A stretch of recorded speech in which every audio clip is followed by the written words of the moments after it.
इससे बड़े बुजुर्ग कह के गए हैं कि हमारा इतिहास अपने आप को दोहराता ज़रूर है। अगर किसी चीज़ के बारे में उसका फ्यूचर जानना हो तो उसके पीछे की चीज़ों को खंगालो, क्योंकि इतिहास वापस से आता है। आज के इस वीडियो का जो मुद्दा रहेगा वो रहेगा इन्वेस्टिंग।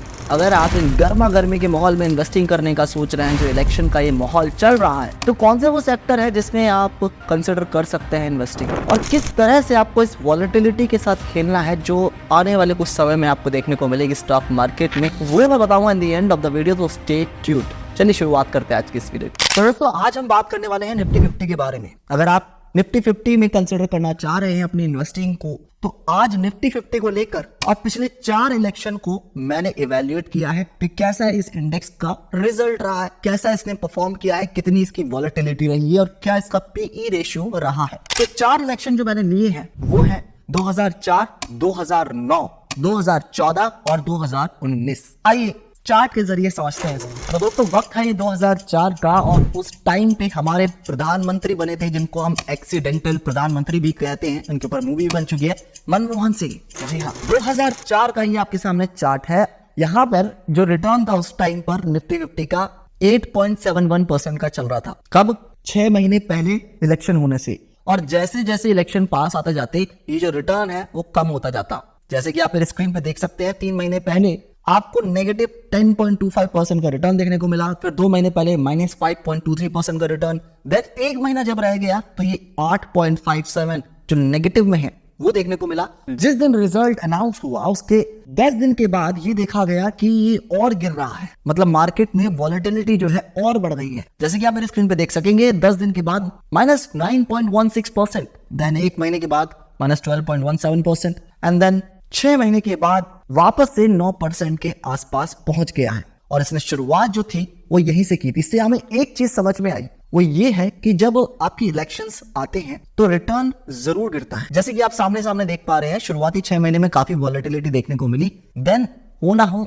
रिजल्ट आने के 6 महीने के बाद ये वापस से बाउंस बैक कर गया। अब बात करते हैं पीई रेशियो के बारे में। दोस्तों ये आपको किसी भी कंपनी के बारे में या इंडेक्स के बारे में ये बताता है कितना वो प्राइस मांग रही है और आज उसकी अर्निंग कितनी है। तो ये एक रेशियो होता है जिससे हम डिटरमाइन करते हैं। तो 2004 की अगर मैं बात करूं, उस टाइम पे पीई रेशियो था 16.27% का मेरिडियन का मतलब है कि ये एक एवरेज पीई हमने निकाला है। यहाँ पर अगर हम बात करें निफ्टी 50 की उस टाइम के पीई रेशियो की 6 महीने पहले की, तो उस टाइम पे 17.23 पे था। नाउ जैसे जैसे ये वक्त इलेक्शन का करीब आता जाता, जो पीई में उछाल है ऊपर जाता, फिर नीचे आता, फिर ऊपर जाता, फिर नीचे आता। जैसे आप देख सकते हैं 3 महीने पहले 20.95, देन फिर जब 2 महीने रह गए 20.59, एंड 10 दिन जब पहले रह गए थे तो यहाँ पर 16.62 हो गया था इसका पीई इंडेक्स का। अब जैसे ही इलेक्शन खत्म हुआ, उसके रिजल्ट डिक्लेयर हुए, तो लोगों में और उठापटक हुई और लोग और डरे, उन्होंने डर के और बेचा, जिसकी वजह से इंडेक्स की वैल्यूएशन कम हो गई। यहाँ पर इंडेक्स की वैल्यूएशन कम होने की वजह से इसकी प्राइस टू अर्निंग आ गया था 13.9। लेकिन जैसे कि मैंने कहा था, इतिहास अपने आप को दोहराता जरूर है। वापस से देख सकते हैं आप 6 महीने के बाद ये जो पीई रेशियो है अपने मेरिडियन के पास ही जाके ये टिका। तो यहाँ से आप एक चीज गौर कर सकते हैं कि भले ही चाहे रिटर्न्स हो चाहे पीई रेशियो हो, ये थोड़े टाइम के लिए यानी कि शॉर्ट टर्म में उठापटक जरूर होती है, वॉलेटिलिटी जरूर होती है, लेकिन अगर आपको भरोसा है उस इंडेक्स पे या स्टॉक पर, तो वो वापस से वहीं पे जरूर जाएगा जहां से उसने शुरुआत की थी अपनी वॉलेटिलिटी की। ना आ जाते 2009 के इलेक्शंस पे दोस्तों, अगेन यहाँ पर भी कांग्रेस की सरकार बनी थी और जैसे की उम्मीद थी वैसा ही हुआ। 6 महीने पहले निफ्टी 50 का जो रिटर्न था वो 30.65 पर था परसेंटेज वाइज, और धीरे धीरे जैसे जैसे इलेक्शन के दिन पास आते जाते हर एक गुजरते महीने में ये जो रिटर्न है कम होते जाते। आप देख सकते हैं 3 महीने पहले 28.90% रहा, फिर 1 महीना जब रह गया 8.97% रहा, जब 10 दिन रह गए पहले तो 1.29% पे आ गया था। अगेन जैसे इलेक्शन के जो रिजल्ट है वो डिक्लेयर हुए, ये वापस से धीरे धीरे सही ऊपर की तरफ चढ़ना शुरू हुआ, और ऐसे ही 6 महीने के बाद ये अपने बेंचमार्क से ऊपर जाके टिक गया 37.76% पे। ऐसे ही सेम कहानी आपको पीई रेशियो में देखने को मिलेगी। 16 का पीई रेशियो चल रहा था, जिस दिन इलेक्शन का रिजल्ट आया उस दिन पीई रेशियो अगेन 16 पर ही था।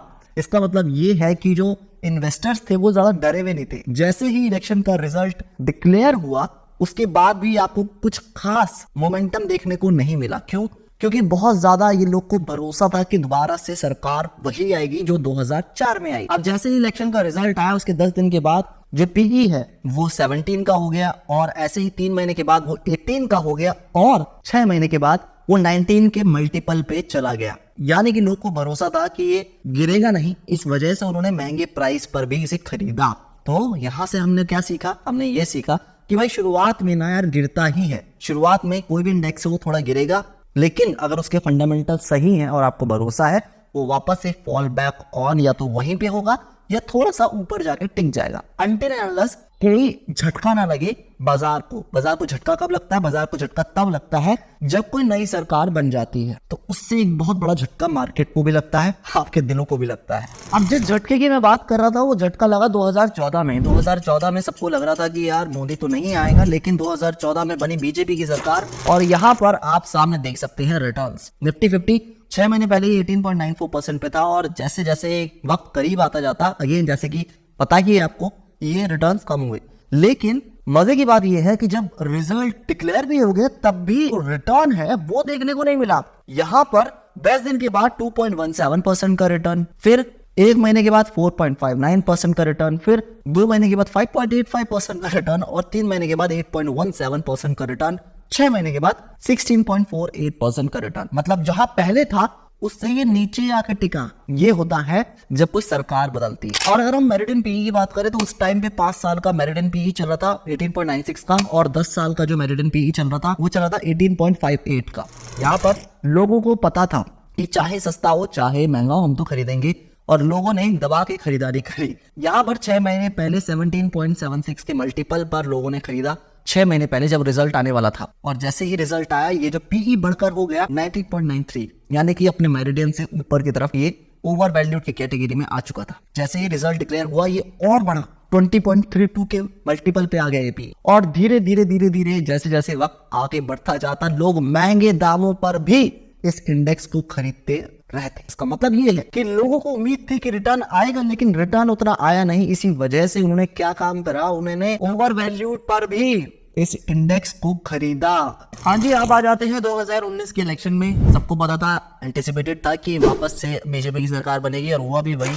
तो यहाँ पे रिटर्न जो चल रहा था उस टाइम पर वो 6 महीने पहले 10.74% का चल रहा था, और ये गिरते गिरते ये 10 दिन पहले रह गया 4.56% का। शॉकिंगली रिजल्ट अनाउंस होने के काफी दिन के बाद भी वही कहानी रिपीट नहीं हुई जो ऊपर के केस में हुई थी, यानी कि कांग्रेस की सरकार के केस में आपको देखने को मिली थी। जो रिजल्ट थे वो काफी ड्रामेटिक थे, मतलब यहाँ पर ये गिरा तो गिरता ही गया। 10 दिन के बाद जब रिजल्ट अनाउंस हो गए तो उसके 10 दिन के बाद 3.7%, 1 महीने के बाद 0.58%, 2 महीने के बाद नेगेटिव 2.8%, 6 महीने के बाद भी ये पॉजिटिव में तो था लेकिन 2.21% पे था। बात करें अगर 2019 के निफ्टी 50 इंडेक्स के पीई रेशियो की, तो यहाँ पर 6 महीने पहले हम थे 28.14 के मल्टीपल पर, और यहाँ पर जब 10 दिन पहले ये रह गया आपका 27.8 के मल्टीपल पर। मतलब बहुत ज्यादा ड्रामेटिक चेंज आपको देखने को नहीं मिला। और उस टाइम पे जो मेरिडियन पीई था वो था 23.27% का, यानी कि एवरेज पीई 5 सालों का था वो 23.27% का था। यानी कि 10 दिन पहले तक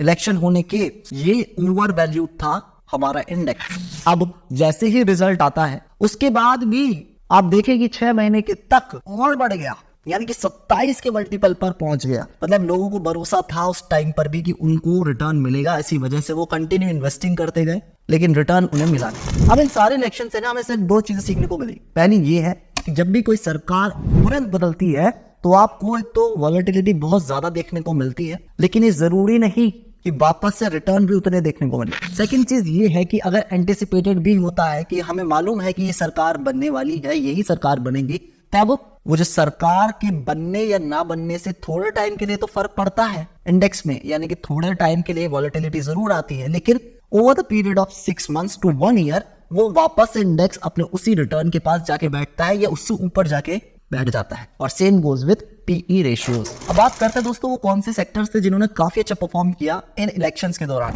यहाँ पर 2004 में ना काफी ज्यादा इंडेक्सेस थे नहीं, इसलिए हमने 2004 के इलेक्शंस को कंसिडर नहीं करा। तो दोस्तों इन तीनों इलेक्शंस के लुब्बे लुबार में सिर्फ एक सेक्टर में आपको बताऊं तो वो था फाइनेंशियल सर्विसेज का सेक्टर। सिर्फ यही वो सेक्टर था जिसने काफी अच्छा परफॉर्म किया over the period of 3 elections में।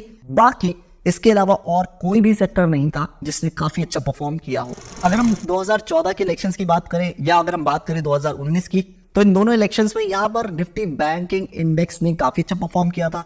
और अगर हम बात करें 2009 की और 2014 के इलेक्शंस की, तो यहाँ पर निफ्टी ऑटो इंडेक्स ने काफी अच्छा परफॉर्म किया था। दोस्तों अगर हम बात करें कुछ अंडर परफॉर्मिंग सेक्टर्स के ऑफ 2023 टू 2024, तो आप मेरी स्क्रीन पर देख सकते हैं ये फाइनेंशियल सर्विसेज हैं सबसे पहले। तो दूसरा नंबर आता है निफ्टी बैंक्स का। अब निफ्टी प्राइवेट बैंक्स की अगर बात करें, जिसमें प्राइवेट बैंक्स आ जाते हैं, ऑफकोर्स 13.78% का इसका रिटर्न है 2023 में। 2024 में इन सभी बैंक्स का जो रिटर्न है वो नेगेटिव में है, नेगेटिव 4.26%। अच्छा, पीएसयू बैंक्स के सेक्टर ने काफी अच्छा परफॉर्म किया है, यहाँ पर 32.30% का 2023 में आपको रिटर्न देखने को मिला है। 2024 की बात करें 20.23% का आपको रिटर्न देखने को मिला है। निफ्टी ऑटो, यहां पर भी आपको अच्छा रिटर्न देखने को मिला है 47.63% का और 2024 में 16.22% का। कई सारे लोग के मन में सवाल चल रहा हो, भैया अभी क्या हाल बताओ कि अभी निफ्टी 50 का क्या हाल है। देखो, निफ्टी 50 ना तो अभी अंडर वैल्यूड की कैटेगरी में है, ना ही ओवर वैल्यूड की कैटेगरी में है, क्योंकि अगर हम मेरिडियन पी की बात करें ना पिछले 5 साल का, तो वो है हमारा 23.62 का, और 10 साल का बात करें तो 23.52 का है। और अगर हम करंटली बात करें तो अभी हमारा जो निफ्टी है वो 22.82 के आसपास है। तो ना तो ये ओवर वैल्यू की कैटेगरी में है और ना ही बहुत ज्यादा अंडर वैल्यू की कैटेगरी में है।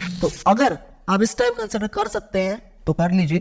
अगर यहाँ से आपको एक रैली देखने को मिली, तो जब रैली चल रही हो तो वहां पे आप प्रॉफिट बुकिंग कर सकते हैं। और अगर डाउनवर्ड जाता है ये, तो आप तब भी बल्क बाय कर सकते हैं, क्योंकि निफ्टी 50 यहाँ पे हमारे देश की 50 बड़ी कंपनियां शामिल होती हैं। ऐसा कभी नहीं होगा एकदम से सारी की सारी 50 कंपनियां जीरो ही हो जाए। और जैसे कि मैंने वीडियो की शुरुआत में आपको बताया था, हिस्ट्री अपने आप को रिपीट जरूर करती है। बाकी आप खुद समझदार हैं, इससे आप क्या अंदाजा लगा सकते हैं, मुझे कमेंट में जरूर बताइएगा। वीडियो कैसा लगा इसके बारे में भी जरूर बताइएगा। मैं मिलता हूँ आपको अगली वीडियो में, तब तक के लिए गुड बाय, टेक केयर। और अगर आप चाहते हैं मैं किसी पर्टिकुलर टॉपिक के ऊपर वीडियो बनाऊं, कमेंट कर दीजिएगा, वीडियो आ जाएगा। जय हिंद दोस्तों।